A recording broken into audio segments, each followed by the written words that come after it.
विश्रांतीनंतर तुम्हा सगळ्यांचं पुन्हा एकदा स्वागत। पत्राचा प्रकरणात तुरुंगात गेलेल्यांनी गृहमंत्र्यांवर बोलू नये, संजय राऊतांच्या टीकेला नितेश राणेंनी प्रत्युत्तर दिले।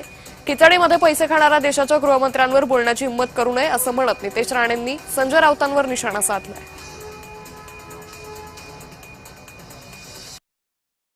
आता मोठं आर्मी वगैरे पुण्यात आणली असं कळलं मला। सगळा महाराष्ट्राचा पोलीस फोर्स पुण्यामध्ये आणलेला आहे। अरे कशाला घाबरताय, कोणाला घाबरताय? गृहमंत्री आहात ना, मुळात तुम्ही मूळचे गुंड आहात। इथे गुंडासारखे वागा, नाही तर गृहमंत्र्यासारखे वागा। तुम्ही मूळचे तडीपार गुंड आहात, मग गुंडांना गुंडासारखं वागावं किंवा मग गृहमंत्री आहात गृहमंत्र्यासारखं वागावं। जनतेशी संवाद साधा, बोला जनतेशी। आम्हाला लोक गुंड म्हणतात, आम्ही गुंडासारखे वागतो।